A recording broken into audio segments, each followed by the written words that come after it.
Across the table, the fake Patrick began rearranging the cereal letters on the outside of his bowl. He spelled out 3 words: I-H-A-T-E-Y-O-U.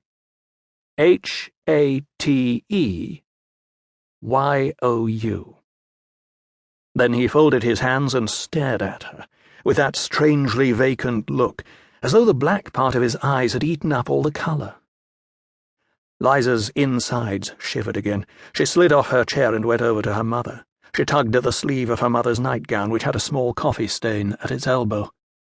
"Mummy." "Yes, Princess?" she asked distractedly.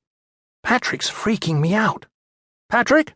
Mrs. Elston said, without looking up from her notepad, on which she was now scribbling various figures. "Stop bothering your sister." Here's what the real Patrick would have done. He would have stuck out his tongue, or thrown his napkin at Liza in retaliation, or he would have said, "It's her face that's the bother." But this impostor did none of those things. The impostor just stared quietly at Liza and smiled. His teeth looked very white. "Mom!" Liza insisted, and her mother sighed and threw down her pencil with so much force that it bounced. "Please, Liza," she said with barely concealed impatience. "Can't you see that I'm busy? Why don't you go outside and play for a bit?" Liza knew better than to argue with her mother when she was in a mood, so she went outside. It was a hot and hazy morning, far too hot for late April. She was hoping to see one of the neighbours out doing something, watering a plant, walking a dog. But it was very still. Liza almost never saw the neighbours. It was not that kind of neighbourhood. She didn't even know most of their names. Only Mrs. Kostenblatt, who was so old she looked exactly like a prune. Today, as on most days, Mrs. Kostenblatt was sitting on her porch, rocking and fanning herself with one of the Chinese delivery menus that were often stuck, mysteriously, invisibly, in the middle of the night, under the front door. "Hello!" she called out to Liza and waved. "Hello," Liza called back. She liked Mrs. Kostenblatt, even though Mrs. Kostenblatt hardly ever moved except to rock in her chair, and could not be counted on to do anything interesting. "Would you like a glass of lemonade?" Mrs. Kostenblatt called out. "Or a cookie?" She offered Liza lemonade and a cookie every time they saw each other, unless it was winter, in which case she offered hot chocolate and a cookie.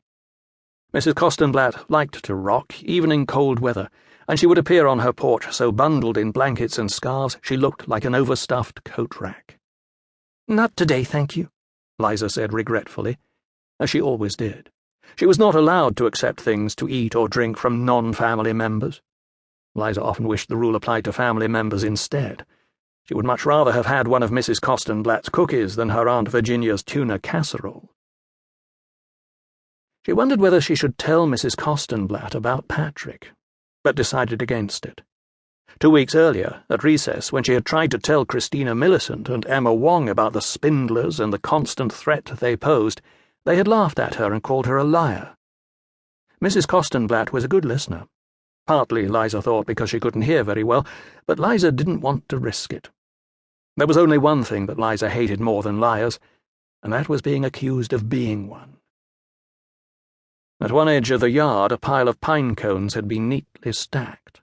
Liza had arranged them this way only yesterday, thinking that she and Patrick might play a round of pine cone bowling in the morning. But of course she could not play with a false Patrick. He would no doubt find a way to cheat. She had a sudden, wrenching, fierce desire for Anna, her old babysitter, to come home. She would have played pine-cone bowling. In fact, she had invented it. Last fall, Anna had gone away to college, which meant that she had moved and couldn't babysit anymore, and instead Liza and Patrick were left with Mandy, who always chewed her gum too loudly and didn't like to play games. She didn't like anything, really, except talking on the phone. Anna had come over to babysit several times during her Christmas vacation, but on her spring break she'd gone away with her friends. Liza and Patrick had gotten a water-warped postcard from her, but most of the writing had been too blurry to read. In addition to the postcard she had sent from the beach, she had sent 2 letters from college, and a white sweatshirt with a fierce-looking bear on the front, explaining in the attached note that it was her school's mascot. Patrick had cried like a baby when it turned out the sweatshirt was in Liza's size, and she had finally lent it to him. He had promptly spilled tomato sauce on it, and she'd refused to speak to him for